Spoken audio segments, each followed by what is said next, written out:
So students, we were discussing set number 5 of the year 2024. MCQs question number 6. 5 questions we have already discussed. 6th question देखिए क्या है. Which of the following does not represent electrical power in the circuit? इनमें से 4 option दिए हुए हैं, इनमें से बताना इनमें से कौन सा सही फॉर्मूला नहीं है इलेक्ट्रिकल पावर का. तो बताइए इलेक्ट्रिकल पावर के कितने फॉर्मूले होते हैं? 3 फॉर्मूले होते हैं. कौन कौन से होते हैं? Power is equal to V into I, यानी potential difference multiply by current. Power का एक और फॉर्मूला होता है V स्क्वायर अपॉन R. तो पावर का तीसरा फॉर्मूला क्या होता है? I square into R. अब इसके अलावा जो ऑप्शन में आपको दिख जाए वो आपका रॉन्ग आंसर है. तो फर्स्ट ऑप्शन है I square R. I square R तो होता है, तो ये सही है. ये मतलब ये आपका रॉन्ग आंसर है कहने का मतलब. VI भी होता है, ये भी नहीं है. IR square is the correct option of the question. C वाला ऑप्शन हो जाएगा. क्या हो जाएगा? IR स्क्वायर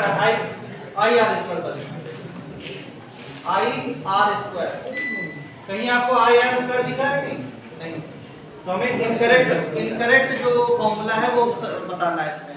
तो IR square is the right answer. 7th देखिए क्वेश्चन.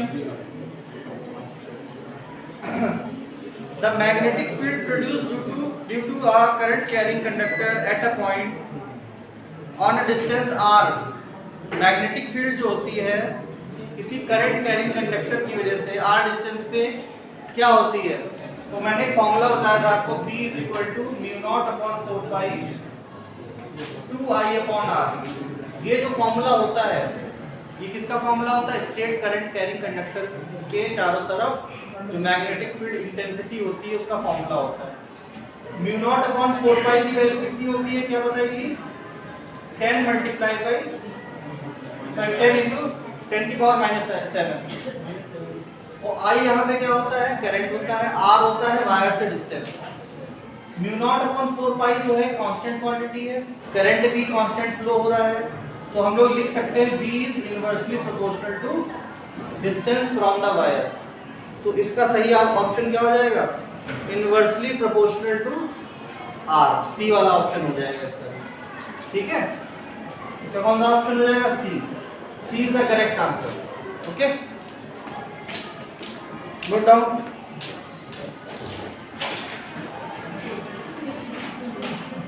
नाउ डिस्क्रिप्टिव पार्ट में 21 क्वेश्चन. 21st क्वेश्चन जो है उसमें 2 पार्ट दिए हुए हैं. पहला पार्ट देखिए. Which type of mirror is used as rear view mirror? कौन सा मिरर रियर व्यू की तरह यूज होता है? कॉन्वेक्स मिरर होता है. कौन सा होता है? व्यू होता है. Why? What is the reason behind it?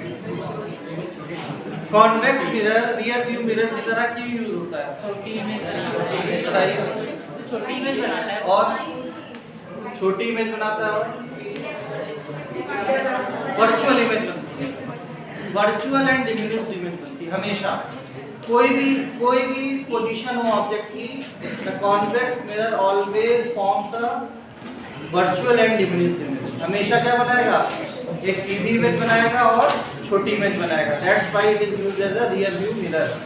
इसको मैं डायग्राम की फॉर्म में भी रिप्रेजेंट कर देता हूँ. Suppose this is a convex mirror. ये कौन सा मिरर है? इसका फोकस किधर होगा? इधर साइड में होगा कि इधर side? Right side. Centre of curvature भी राइट साइड में. ठीक है, राइट साइड में ही क्यों है, लेफ्ट साइड में क्यों नहीं? तो मैंने एक तरीका बताया था. एक स्फीयर जैसा ऐसे इधर साइड से तो फॉर्म होगा. तो स्फीयर का जो सेंटर होता है वही सेंटर ऑफ कर्वेचर होता है. तो याद रखना, साइन कन्वेंशन में ये चीजें याद रखनी पड़ेगी, वरना आपका न्यूमेरिकल गलत हो जाएगा. ठीक है, तो ऑब्जेक्ट रखा हुआ है लेफ्ट साइड में. Suppose this is the object. Parallel रे जब इंसिडेंट होगी तो उसके साथ क्या होगी? डाइवर्ज हो जाएगी. तो ये क्या हो जाएगी? डाइवर्ज. और ये अपीयर टू डाइवर्ज फ्रॉम कहाँ होगी? फोकस. ऐसा लगेगा फोकस से डाइवर्ज हो रही है. और दूसरी रे ऑफ लाइट चाहो तो सी वाली लाइन पे ले जाओ, या तो पोल से पास करवा दो, दोनों से ऑप्शन है आपके पास। Second ray of light passes from pole, suppose this is angle I, this is the angle of incidence, कितने ही एंगल पे क्या होगी, रिफ्लेक्ट होगी। इसको भी पीछे की तरफ आप वर्चुअली एक्सटेंड करोगे तो कहाँ, ये दोनों रेस कहाँ इंटरसेक्ट हो रही हैं, इस पॉइंट पे, और इसी पॉइंट पे क्या बन जाएगी, आपकी इमेज बन जाएगी। This is the object and this is the image. कैसी इमेज बन रही है, छोटी बन रही है, diminished image and virtual and erect image. हमेशा ऐसी बनेगी, हमेशा कहीं भी ऑब्जेक्ट रखा हो, किसी भी पोजीशन पे ऑब्जेक्ट रखा हो, बननी कैसी है इमेज, ऐसी ही बनेगी हमेशा। अब इसी वजह से क्या होता है, इसको रियर व्यू मिरर की तरह यूज किया जाता है। जो भी व्हीकल्स होते हैं इसको पीछे देखने के लिए यूज करते हैं, क्योंकि पीछे का ट्रैफिक छोटी जगह में ज़्यादा ट्रैफिक आ जाता है। जैसे आपने देखा होगा बस वगैरह में या कार वगैरह में, जो पीछे देखने वाला मिरर होता है, उसमें पीछे से आ रहा हो कोई भी व्हीकल, पीछे से कोई भी व्हीकल आ रहा हो, ट्रक बहुत बड़ा होता है साइज में, छोटा सा ट्रक दिखता है, उस शीशे में कैसा दिखता है, वो छोटा सा क्यों दिखता है, वो कॉन्वेक्स मिरर है इसलिए। अगर सोचो प्लेन मिरर लगा देते तो क्या होता, अब ट्रक ही नहीं आ पाता, उसका ट्रक की फिगर नहीं होती, ट्रक का ही जो इमेज नहीं फॉर्म हो पाती उसमें, तो आप पूरा ट्रैफिक देख पाते पीछे का, पीछे की रोड पूरी दिखती ही नहीं, तो कहीं ना कहीं पर्पस फेल हो जाता है। कॉन्वेक्स मिरर का पर्पस यही है कि वो ज़्यादा से ज़्यादा इमेजेस छोटी सी जगह में बना दे, तो तभी बना पाता है because it always form diminished and virtual erect image. ठीक है, तो इसमें रीजन में आप क्या लिखोगे, why do we prefer it, तो इसलिए प्रीफर करते हैं because it always forms diminished and virtual erect image and therefore it provides wider field of view. इसलिए वो क्या प्रोवाइड करता है, wider field of view provide करता है, जिस वजह से convex mirror is preferred as rear view mirror. Clear है, ठीक है। तो ये हो गया 21 का फर्स्ट पार्ट। नाउ 22 का सेकंड पार्ट।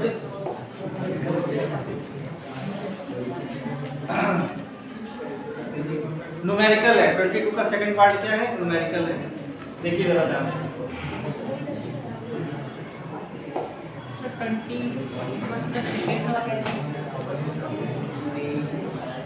21 का सेकंड पार्ट इज न्यूमेरिकल। क्या देखिए क्वेश्चन, देखिए क्या है, एक ऑब्जेक्ट है जिसकी साइज कितनी है, 3 सेंटीमीटर। तो साइज ऑफ ऑब्जेक्ट दिया हुआ है, size of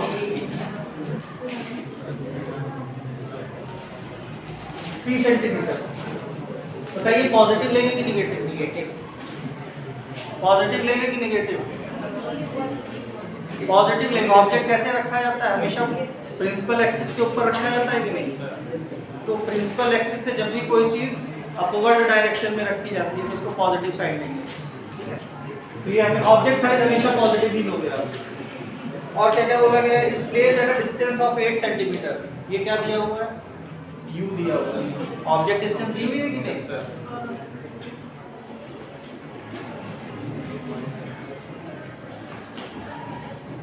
u is given. u की वैल्यू कितनी है, 8 सेंटीमीटर। बताओ पॉजिटिव लेंगे कि निगेटिव? u हमेशा निगेटिव लेना, u हमेशा निगेटिव लेना है। और मिरर कौन सा है, कॉनकेव मिरर। कौन सा मिरर है, concave mirror. Concave mirror. Concave mirror का एक और नाम होता है, वो क्या होता है, कन्वर्जिंग मिरर होता है कि डाइवर्जिंग मिरर होता है? कन्वर्जिंग मिरर होता है। तो कोई जरूरी नहीं कॉनकेव मिरर ही नाम से आया, हो सकता है कन्वर्जिंग मिरर लिखा हो, तो आपको पहचानना पड़ेगा मिरर कॉन्वेक्स मिरर दिया हुआ है कि कॉनकेव मिरर। ठीक है। Which produces a virtual image. कैसी इमेज बना रहा है, वर्चुअल इमेज बना रहा है, ऑफ 4.5 सेंटीमीटर हाइट। इमेज की हाइट कितनी दी हुई है, हाइट ऑफ इमेज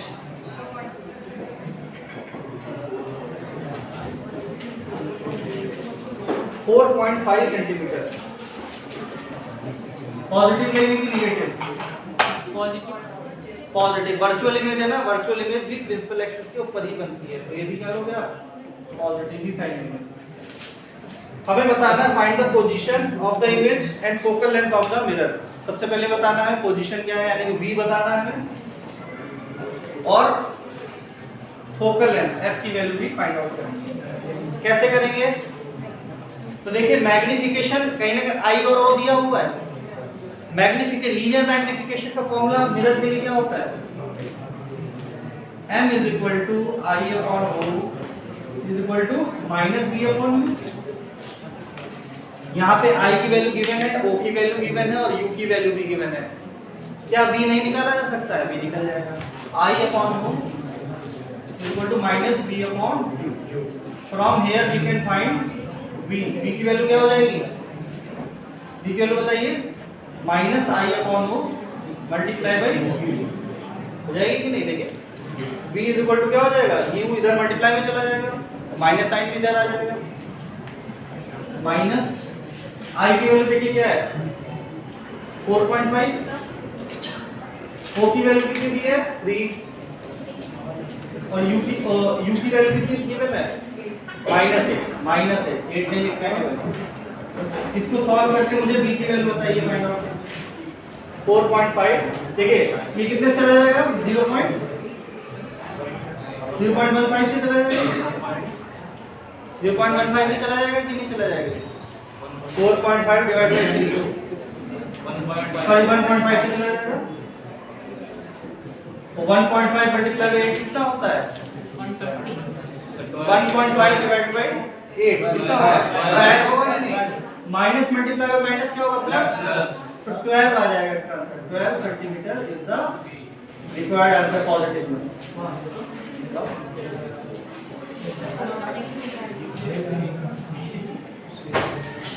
तो प्लस 12 सेंटीमीटर, प्लस का क्या मतलब है यहाँ? अरे पॉजिटिव तो है, इसका मतलब क्या है? राइट साइड में इमेज बनी कि लेफ्ट साइड में इमेज बनी? राइट में। और राइट में मिरर के केस में वर्चुअल इमेज बनती है कि नहीं बनती है?